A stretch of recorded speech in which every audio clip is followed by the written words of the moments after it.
Welcome to the Sensible Assessment Practices for 2020, 21, and Beyond series, and our latest webinar on the instruction and assessment cycle. As your partners in education here at the Connecticut State Department of Education, we're grateful for all your hard work in the classroom, albeit in person or remotely. Before we begin, we want to take a moment to recognize your hard work and commitment as teachers. While we can never underestimate the passion, energy, and inspiration you bring to your students each and every day, we know that this pandemic has touched you, your families, and communities in so many personal ways. Yes, you're an educator. However, you also have critical roles as a parent, grandparent, spouse, partner, caregiver, or friend. Your membership in this community is immeasurable. So be sure to take time to self-care so that you have the energy and focus to fulfill this critical role you serve in the lives of so many young people. Take a deep breath and know that while the days ahead may present a variety of challenges, we're in this partnership together. This short presentation in the Sensible Assessment Practices series offers information on the effective use of evidence-based assessment and practices in long-term curriculum planning. All webinar topics are designed to support teachers and include the start of the school year, building community, beginning with units designed for success, and focusing on sensible assessment practices.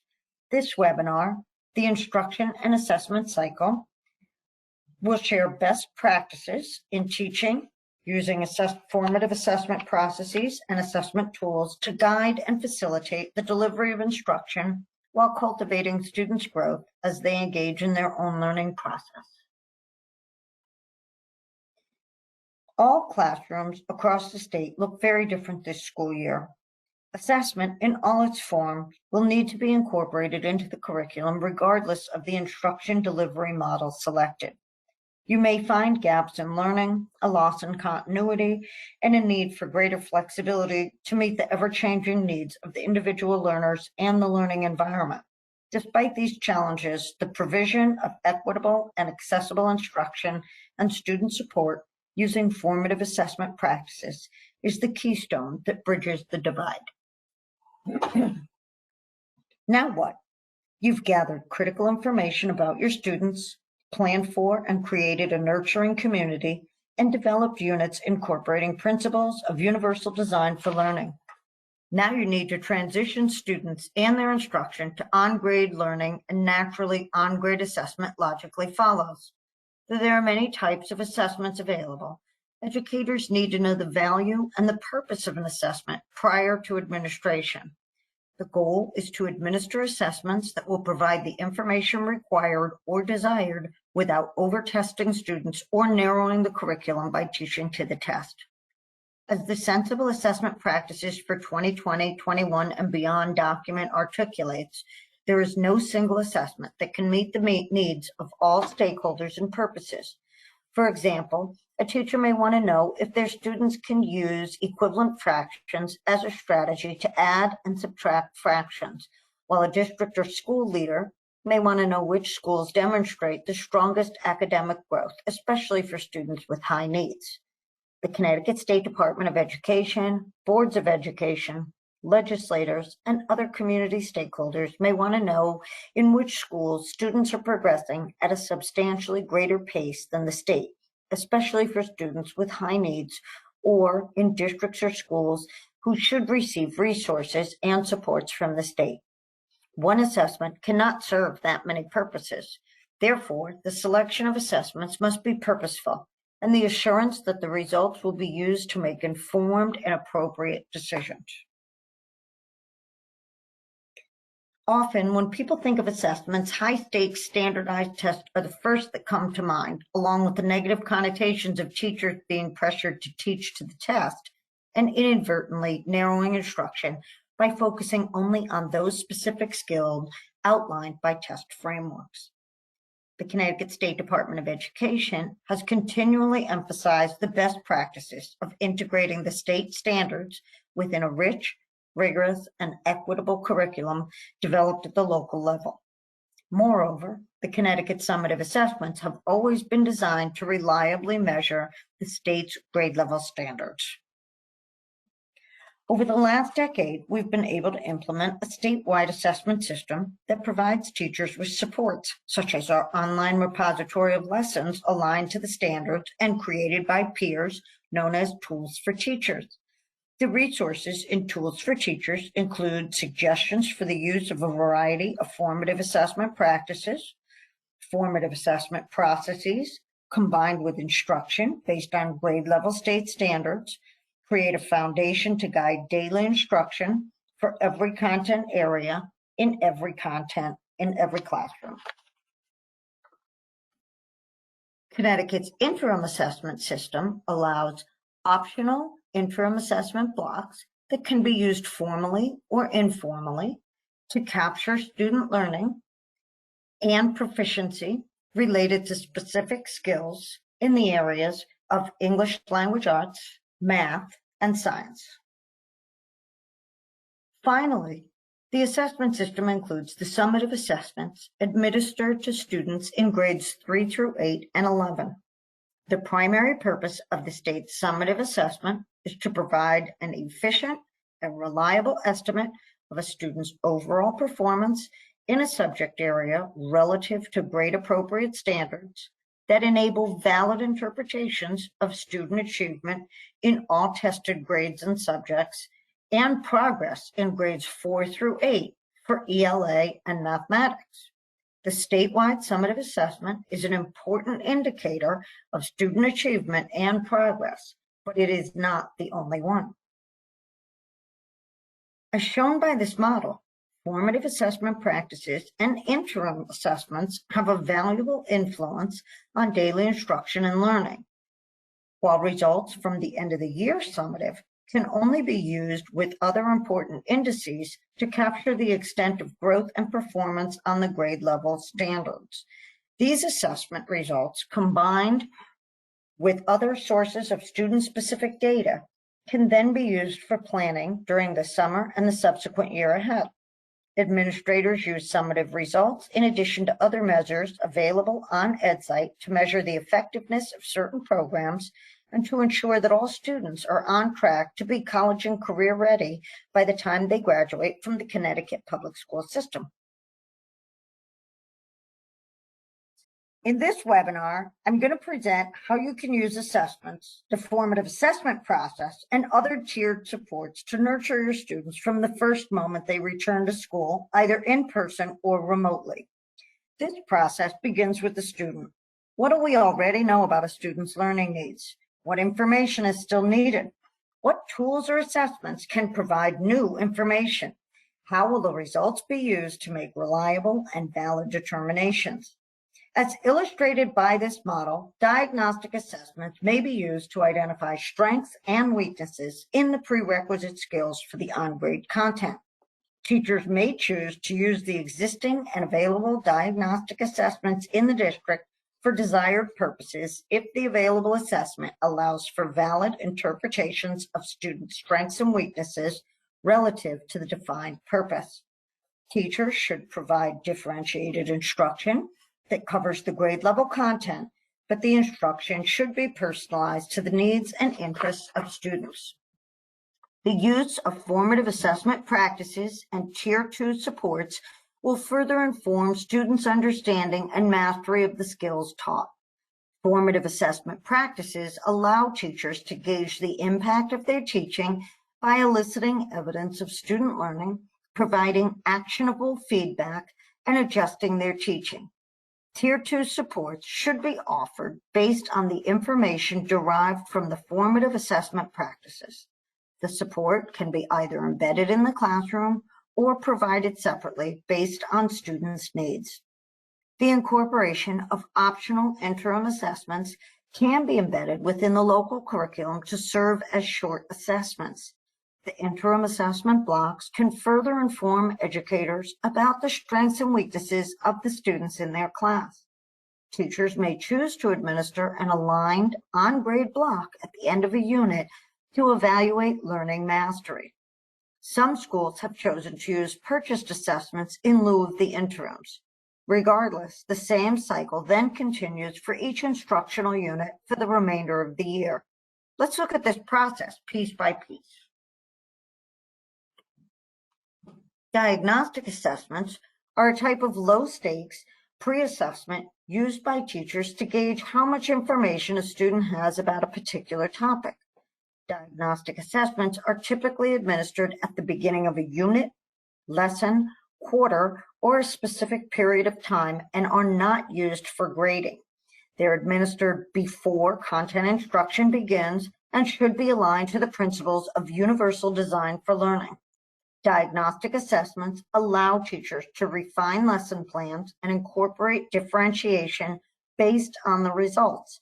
They also influence the extent of how much and which types of background knowledge is needed as teachers introduce the content.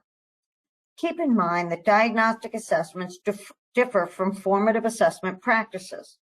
The results of diagnostic assessments become the foundation that supports the teacher's developing unit or lesson goals, while formative assessments are used during instruction to gauge ongoing student understanding of the content, allowing for timely adjustments during instruction.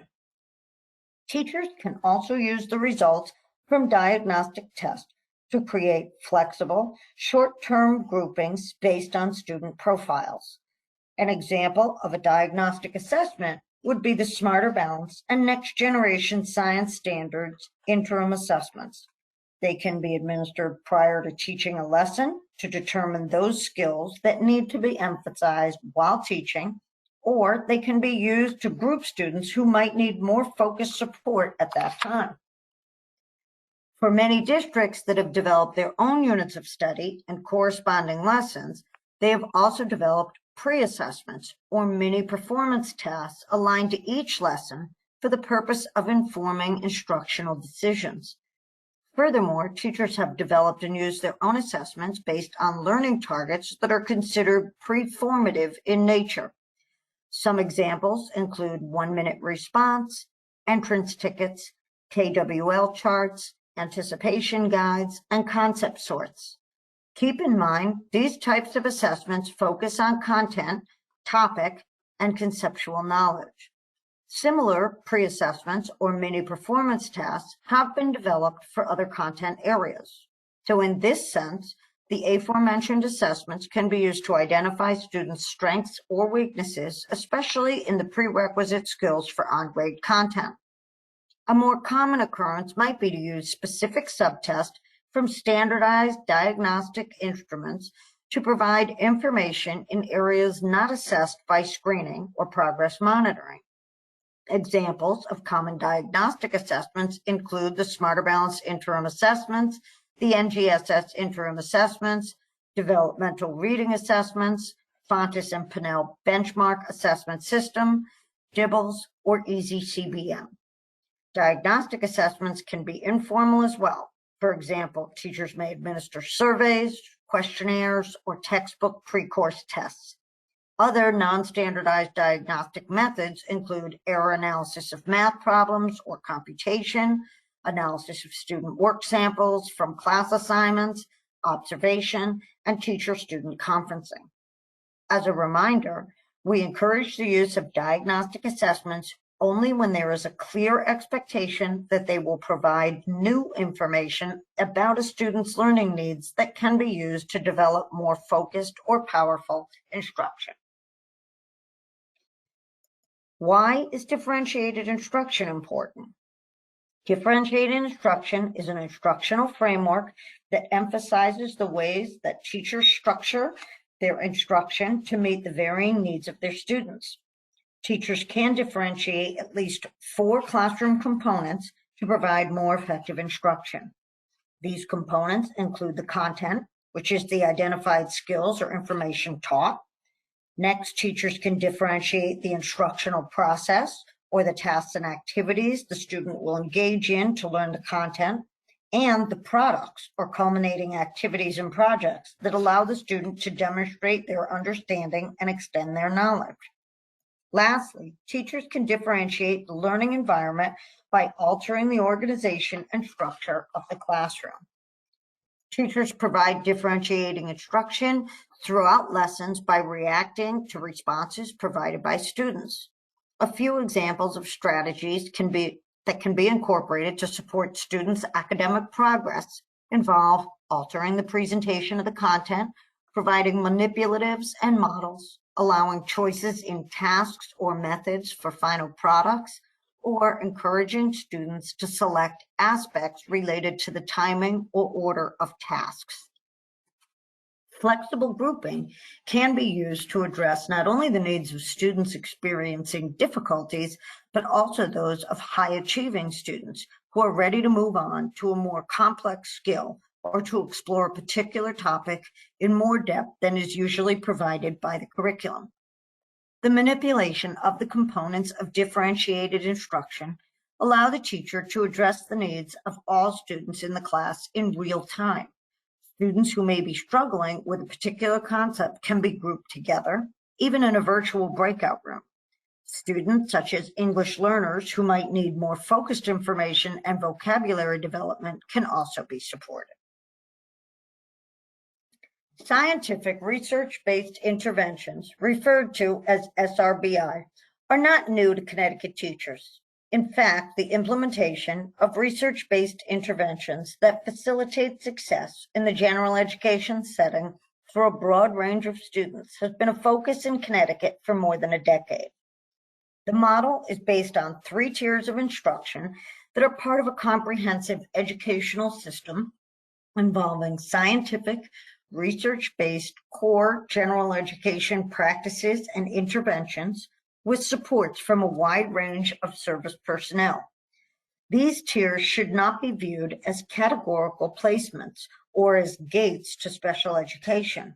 Rather, when interventions are designed to meet students' specific needs, implemented with fidelity, and include data demonstrating students' progress, most students will not require special education services.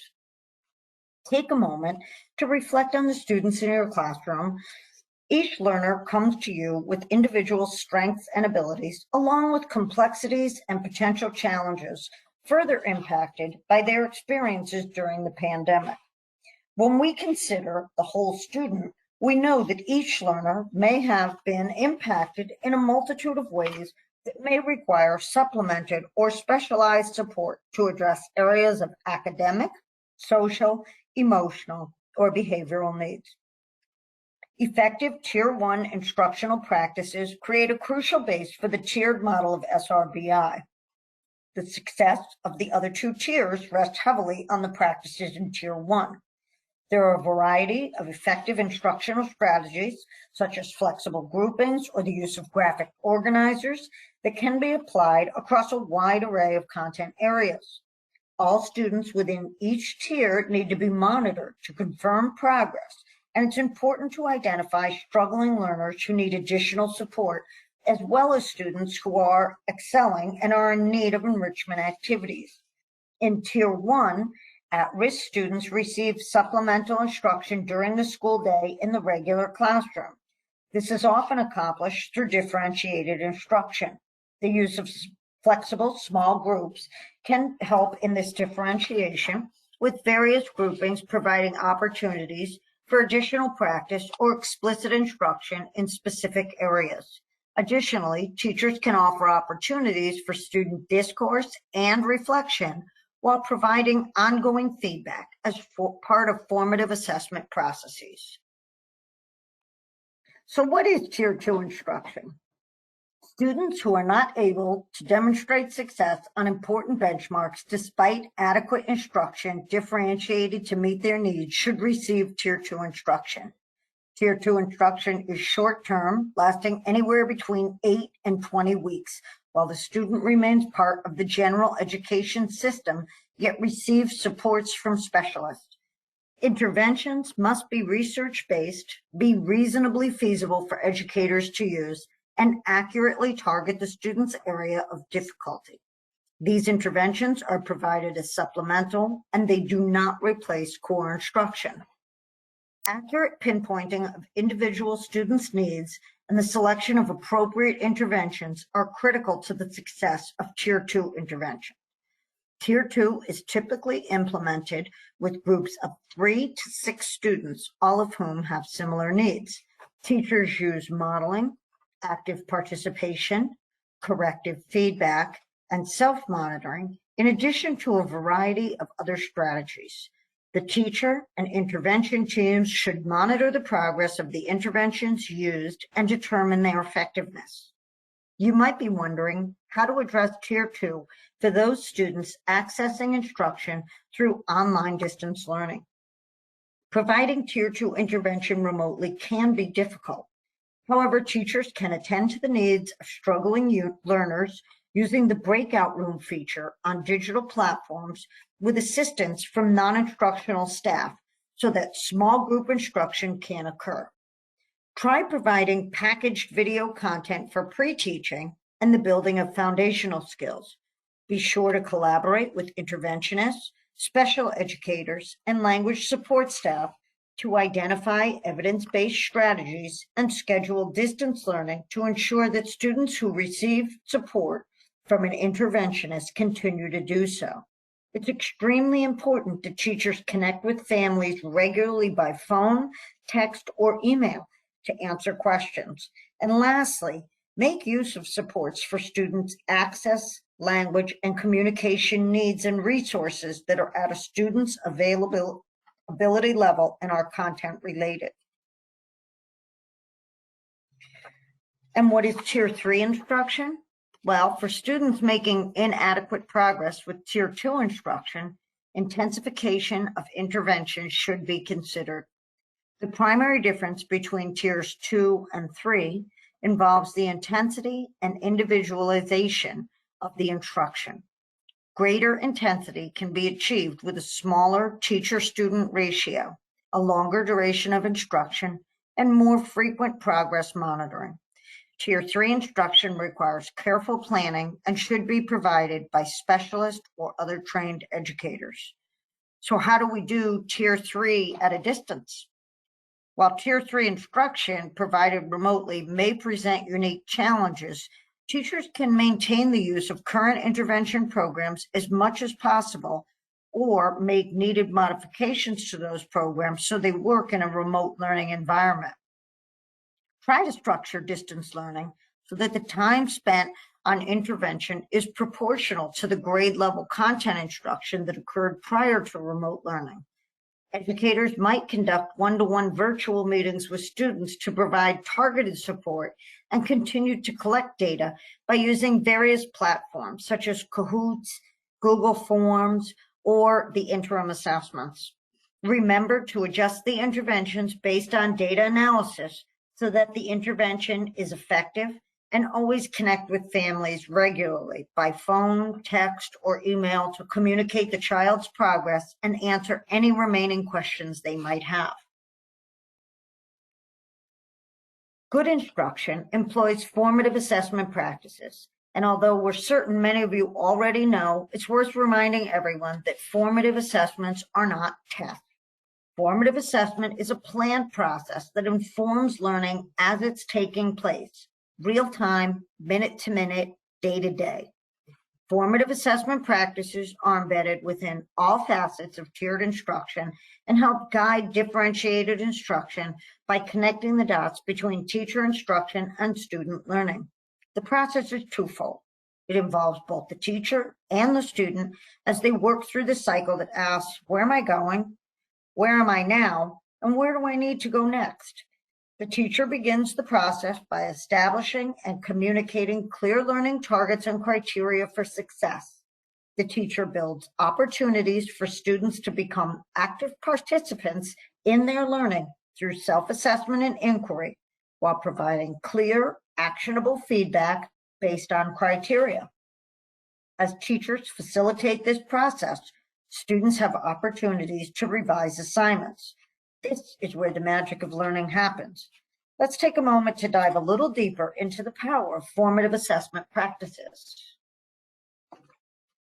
Formative assessment practices are a series of effective teaching practices inseparable from instruction, which provide actionable evidence of learning for teachers and students at any point in time. Formative assessment is central to equitable learning, and when aligned to the principles of universal design for learning, ensure that every student has access to the resources and educational rigor they need at the right moment in their education across race, gender, ethnicity, language, or disability. Effective formative assessment practices support teachers in the process of identifying where students are in their learning and providing the right resources at the right time. It's used before instruction to find out where students are, and during instruction to find out how they're progressing. Formative assessment practices include clarifying the purpose of the learning and providing exemplars so students clearly understand the expectations. Teachers should use activities that engage students, eliciting evidence of their learning and providing feedback that helps learners to know what they need to do to continue learning. Students are encouraged to consult with their peers and view them as learning resources, which in turn increases student ownership of learning. Formative assessment is a critical evidence-based lever that can positively impact teaching and learning.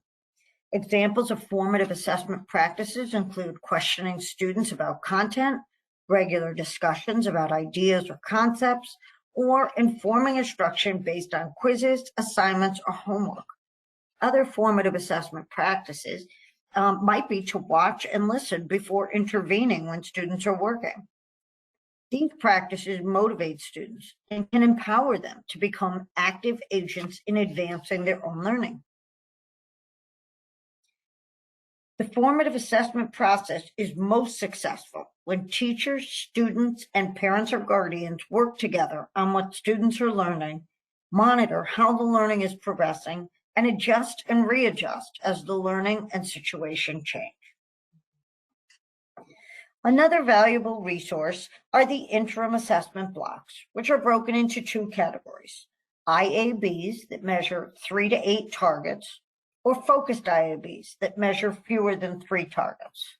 All interim assessments, including NGSS interim assessments, can now be given without the use of a secure browser. This means even in situations where remote teaching and learning is occurring, all interim assessments are available to inform educators. As mentioned earlier, the interims can be used as diagnostic assessments. These optional, short assessments can be used informally by browsing items from the assessment viewing application by grade or content area to meet specific learning purposes and goals. Items can be presented to students in a lesson as a do now activity or can be used to model a concept. You can use specific items or an entire block as a pre or post activity to check on students' progress. Additionally, teachers can formally administer the IABs to students at home or in the classroom, and all scores will be available in the centralized reporting system.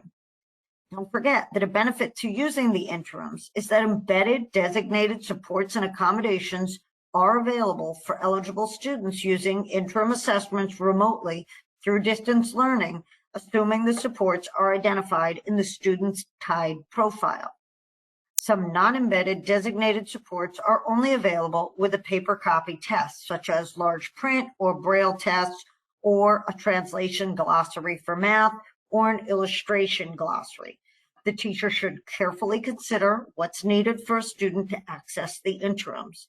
If a necessary designated support can't be provided as an embedded support, the teacher should consider the materials and tools available to the student in the home environment to assist with this process. They should already be in place because the student would most likely need the same tools to access distance learning instruction. Tools for Teachers is a new site for instructional resources and professional development. It features lessons and activities developed and vetted by teachers. All resources are aligned to the standards and have formative assessment and accessibility strategies embedded within them. Each interim assessment block has a corresponding connections playlist that offers options for lessons based on students' performance on the ELA and math IABs. Suggestions for intervention for students who perform below standard on a block, sample items to incorporate when teaching a skill, and related academic vocabulary are also a part of this valuable resource. All Connecticut educators with access to TIDE are automatically provided access to tools for teachers from the Connecticut Assessment Portal. As you move through this year ahead, consider your success stories. We're sure you have many. Think about how you use formative assessment processes, research, and evidence-based instructional strategies, and how they've contributed to your success. Think about the powerful combinations you have and will employ to nurture the whole child, whether in person or remotely, such as identifying the needs of your students, selecting the most appropriate assessment tools, using formative assessment practices, and creating collaborative opportunities with the student, specialized staff, and parents. We know that the challenges are great and time is limited, but your potential and your student success stories are ready to unfold. The Connecticut State Department of Education continues to provide guidance resources for districts. The Sensible Assessment Practices for 2021 and beyond, and the Plan for Reimagining Connecticut Classrooms for Continuous Learning are foundational documents for supporting Connecticut's students and teachers. Many of the overarching ideas in this webinar series are drawn from these resources. Connecticut's Plan for School Reopening in Fall 2020, Adapt, Advance, Achieve, Connecticut's Plan to Learn and Grow Together is the third of our foundational resources, and the plan expects districts to provide robust educational learning options to those students who choose temporarily to not participate in the in-school program due to individual considerations. Furthermore, in addition to in-person instruction, the reopening plan also expects districts to be prepared for blended learning or fully virtual scenarios that may be necessary based on changing health conditions in the community. Therefore, it's vital that students have access to the requisite device and adequate connectivity in the home to participate in virtual learning. The CSDE made available nearly $100 million in federal funds to local school districts through the CARES Act. Some of these resources were directed toward those students for whom devices or connectivity might have been barriers to full participation in virtual learning.